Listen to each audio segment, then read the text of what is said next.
கூட்டு அதிகாரத்தில் தமிழ் மக்கள் ஒரு தேசிய இனமாக பங்கு பெற்றக்கூடிய பொறிமுறை இருக்கணும். அப்படி ஒரு பொறிமுறை இல்லாவிட்டால் மத்திய அரசாங்கம் என்பது ஒரு சிங்கள பௌத்த அரசாகத்தான் இருக்கும். மத்திய அரசு சிங்கள பௌத்த அரசாக வைத்துக்கொண்டு எந்த அதிகார பகிர்வு வழங்கினாலும் ஒருபோதும் நடைமுறைக்கு வரப்போவதில்லை. இன்றைக்கும் கூட தமிழ் மக்கள் தொடர்பாக எடுக்கப்பட்ட அடையாள தீர்மானங்களை கூட கடந்த கால அரசாங்கங்கள் நிறைவேற்ற இல்லை. அதுக்கு காரணம் மத்திய அரசு ஒரு சிங்கள பௌத்த அரசாக இருந்தது.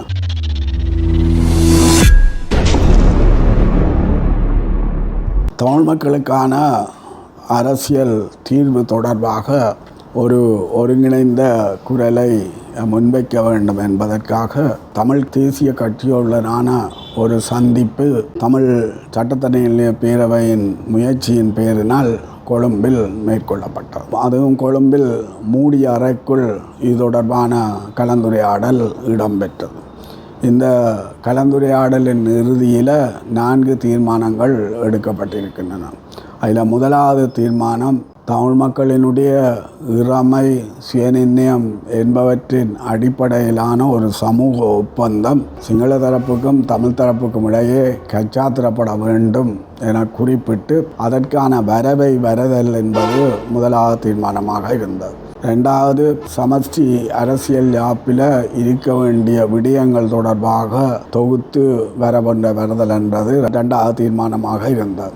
3வது தீர்மானம் தமிழ் மக்கள் பேரவையினுடைய இந்த அரசியல் தீர்வு தொடர்பாக தமிழ் கட்சிகள் ஒருங்கிணைந்து செயற்படுவது என்றும் தனித்தோ அல்லது கட்சி அடிப்படையிலோ செயற்படுவதில்லை என்றும் அரசாங்கம் அழைக்கின்ற போது தனித்தோ கட்சி அடிப்படையிலோ செயற்படாமல் அனைவரும் ஒருங்கிணைந்து செயற்பட வேண்டும் என்றும் ஒரு தீர்மானம் நிறைவேற்றப்பட்டது.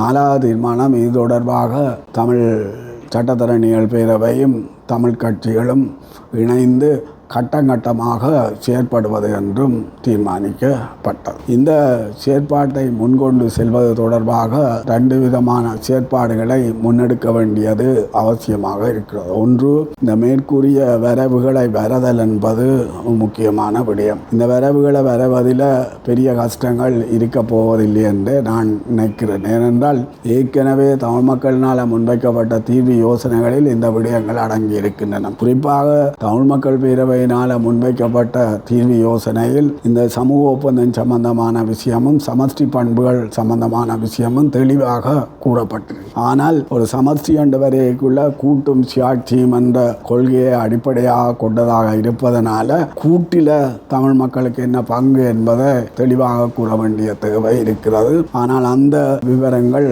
தமிழ் மக்கள் பேரவையினுடைய தீர்வு யோசனையில் தெளிவாக வராத ஒரு நிலையத்தான் பார்க்கக்கூடியதாக இருக்கிறது. ஏனென்றால் கூட்டு அதிகாரத்தில் தமிழ் மக்கள் ஒரு தேசிய இனமாக பங்கு பெற்றக்கூடிய பொறிமுறை இருக்கணும். அப்படி ஒரு பொறிமுறை இல்லாவிட்டால் மத்திய அரசாங்கம் என்பது ஒரு சிங்கள பௌத்த அரசாகத்தான் இருக்கும். மத்திய அரசு சிங்கள பௌத்த அரசாக வைத்துக்கொண்டு எந்த அதிகார பகிர்வு வழங்கினாலும் ஒருபோதும் நடைமுறைக்கு வரப்போவதில்லை. ஆகவே நாங்கள் சுயாட்சி அதிகாரத்துக்கு எவ்வளவு முக்கியத்துவம் கொடுக்கின்றோமோ அதே அளவு முக்கியத்துவத்தை நாங்கள் கூட்டு அதிகாரத்துக்கும் கொடுக்க வேண்டிய தேவை இருக்கிறது என்று நான் நினைக்கிறேன். ஏனென்றால் கூட்டு அதிகாரம் ஒழுங்கில்லாமல் சுயாட்சி அதிகாரங்களை அனுபவிக்க முடியாத சூழ்நிலை தான் ஏற்படும். இன்றைக்கும் கூட தமிழ் மக்கள் தொடர்பாக எடுக்கப்பட்ட அடையாள தீர்மானங்களை கூட கடந்த கால அரசாங்கங்கள் நிறைவேற்ற இல்லை. அதுக்கு காரணம் மத்திய அரசு ஒரு சிங்கள பௌத்த அரசாக இருந்தது.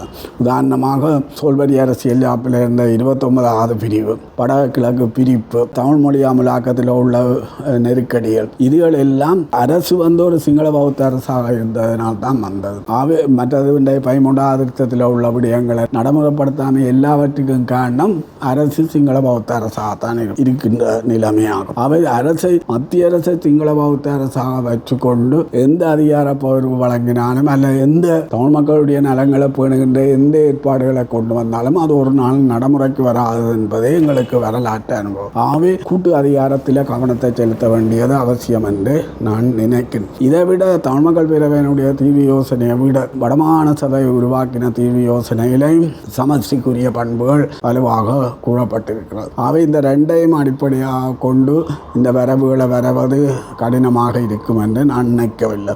தமிழ் மக்கள் பேரவை என்ற தீர்வு யோசனையில் அந்த சமூக ஒப்பந்தம் பற்றியும் கூறப்பட்டிருக்கு. அவை ரெண்டையும் வச்சுக்கொண்டு நாங்கள் வரவது பொருத்தமாக இருக்கும் என்று நான் நினைக்கிறேன். இது முதலாவது வேலை திட்டம். இரண்டாவது வேலை திட்டம் இதனை பேசுபொருளாக்குறோம். ஏனென்றால் இந்த பேசுபொருள் ஆக்குவதன் ஊடாகத்தான் நாங்கள் அந்த ஒரு அரசியல் தீர்வுக்கான சூழலை கனிய செய்யலாம். அரசியல் தீர்வுக்கான சூழலை கனிய செய்வது என்பது இன்றைக்கு மிகவும் முக்கியமான தேவையாக இருக்கிறது. அந்த பேசுபொருள் ஆக்கல் என்பது தனியாக தாயகத்தில் மட்டும் நடந்தால் போதாது. தாயக மட்டத்திலே அதை பேசுபொருளாக்கணும், இலங்கை மட்டத்திலே அதை பேசுபொருளாக்கும், பிராந்திய மட்டத்தில் பேசுபொருளாக்கணும், சர்வதேச மட்டத்தில் பேசுபொருளாக்கும். இங்கே 4 மட்டங்கள்லையும் பேசுபொருள் ஆக்குவதன் ஊடாகத்தான் நாங்கள் இதுக்கான சூழலை கனிய செய்யலாம். ஏன்னா எங்கெண்ட தாயக மட்டத்தில் எங்கெண்ட தமிழ் மக்கள்கிட்ட கூட ஒரு விழிப்புணர்வு இது தொடர்பாக எதுவும் கிடையாது. சாதாரண மக்களுக்கு இந்த விழிப்புணர்வு இருக்குன்னு சொல்லியும் கிடையாது. அப்போ சாதாரண மக்களுக்கு நாங்கள் இந்த விடயங்களை வழங்கப்படுத்த வேண்டிய தேவை இருக்குது. இங்கே ஒரு தமிழ் மக்களுடைய ஒரு ஒருங்கிணைந்த ஆதரவு இதற்கு இல்லாமல் நாங்கள் ஏனைய விடயங்களை முன்னெடுக்க முடியாது. தாயக மட்டத்தில் நாங்கள் இதனை பேசுபொருளாக்குவதற்கான முயற்சிகளை செய்யணும். இதற்கு உண்மையில் தமிழ் கட்சிகள்கிட்ட அடிப்படை கட்டமைப்புகள் எதுவும் கிடையாது கிராம மட்டங்களில். அப்போ குறைஞ்சபட்சம் இன்றைக்கு இருக்கின்ற உள்ளூராட்சி சபை உறுப்பினர்களை பயன்படுத்தியாவது இதனை கிராம மட்டங்களுக்கு கொண்டு போகலாமான்னு சொல்லி பார்ப்பது மிகவும் அவசியம் என்று நான் நினைக்கிறேன். ரெண்டாவது, இலங்கை மட்டத்தில் பேசுபொருளாக்கும். இலங்கை மட்டத்தில் சிங்கள மக்கள் மத்தியில் மட்டும் பேசுபொருளாக்குவது மட்டும் பொருத்தமானதாக இருக்கும் என்று நான் நினைக்கவில்லை. முஸ்லீம் மக்கள், மலைய மக்கள் மத்தியிலேயும் இதனை பேசுபொருளாக்க வேண்டிய தேவை இருக்கிறது. ஆகவே சிங்கள மக்கள் மத்தியிலேயும் தமிழ் மக்களுக்கு சார்பான தரப்பு இருக்கிறது. அப்படி ஒரு சார்பான தரப்பை நாங்கள் வென்றெடுக்க வேண்டிய தேவை இன்றைக்கு மிகவும் அவசியமாக இருக்கிறது. ஆகவே சிங்கள தரப்புக்குள்ளே அந்த சார்பான தரப்புகளை கொண்டு நாங்கள் இதனை முன்கொண்டு செல்வதற்கான முயற்சிகளை செய்ய வேண்டும். அதே வேளையில் பிராந்திய மட்டத்தில் இதை பேசுபொருளாக்க வேண்டிய தேவை இருக்குது. ஏனென்றால் என்ன தீர்வு யோசனையை முன்வைக்கிறாண்டாலும் இந்தியாவினுடைய ஆதரவு இல்லாமல் எதுவும் செய்ய இயலாது. அவை இந்தியாவினுடைய ஆதரவை நாங்கள் வென்றெடுக்கணும். இந்தியாவில் இருந்து ஒரு அழுத்தங்களை வரக்கூடிய சூழலை இருக்கணும். ஆனால் இந்திய மத்திய அரசை பொறுத்தவரையில் உள்நாட்டில் நிர்பந்தம் வந்தாவளியே இதில் தலையிடாது. அதை பாரதிய ஜனதா கட்சியின் தலைவர்கள் எங்களுடைய தமிழ் தலைவர்களுக்கு நேரடியாக கூறியிருக்கிறார்கள். அவை உள்நாட்டில் நிர்பந்தம் வர்றேன்னா நாங்கள் தமிழ்நாட்டுக்குள்ளால ஒரு அழுத்தத்தை கொடுக்க வேண்டிய தேவை இருக்கு. இந்த இடத்துல தமிழ் தேசிய பேரவையினுடைய தமிழ்நாட்டு பயணம் ஓரளவுக்கு பயணம் தந்திருக்கிறான்னு சொல்லி கூறலாம். ஏனென்றால் தமிழ்நாடு முதலமைச்சர் மு.க. ஸ்டாலின் அவர்கள் இது தொடர்பான ஒரு கோரிக்கையை மத்திய அரசுக்கு வச்சிருக்கிறார். அவை நாங்கள் தமிழ்நாட்டுக்குள்ளால இது தொடர்பான ஒரு கருத்துருவாக்கத்தை உருவாக்கி மத்திய அரசுக்கு அழுத்தத்தை கொடுக்கணும். அந்த அழுத்தத்தை கொடுப்பதன் ஊடாக மத்திய அரசுக்குள்ளால இலங்கைக்கு ஒரு அழுத்தத்தை கொடுக்கக்கூடியான ஒரு சூழலை உருவாக்கும்.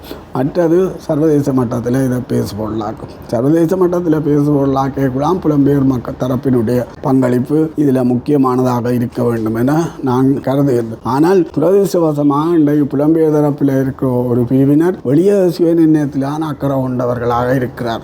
வெளியே சுயநிர்ணயத்திலே அவர்கள் அக்கறை கொண்டவர்களாக இருப்பதில் பல நியாயப்பாடுகளும் உண்டு என்பது நாங்கள் மறுப்பதற்கில்லை. ஆனால் தற்போதைக்கு நீங்கள் உள்ள சுயநிர்ணயத்துக்காக போராடுறதுக்கான முயற்சிகளை செய்யுங்கள், அதற்கு நீங்கள் ஒத்துழையுங்கள். அது சரிவராத போது நீங்கள் வெளியே சுயநிர்ணயத்துக்கான போராட்டத்தை முன்னெடுங்க ஒரு ஆலோசனையை வைப்பதன் ஊடாக அவர்களுடைய ஆதரவை பெறுவதற்கு நாங்கள் முயற்சிக்கணும். இவ்வாறு நாங்கள் தாயக மட்டம், இலங்கை மட்டம், பிராந்திய மட்டம், சர்வதேச மட்டத்தில் பேசுபொருளாக்குவதன் மூலம்தான் இதனை கனிய செய்ய முடியும் என்று நான் நினைக்கிறேன். இது ஒரு நீண்டகால செயல் திட்டத்தை வேண்டி நிற்கின்ற ஒரு செயற்பாடு. உடனடியாகவே இங்கே அரசியல் தீர்வு வரும் என்றெல்லாம் நாங்கள் கூறிவிட முடியாது. அதுக்கான சூழலை நாங்கள் கொஞ்சம் கொஞ்சமாக கனிய செய்யணும். அதுக்கான முயற்சிகளை செய்ய வேண்டும்.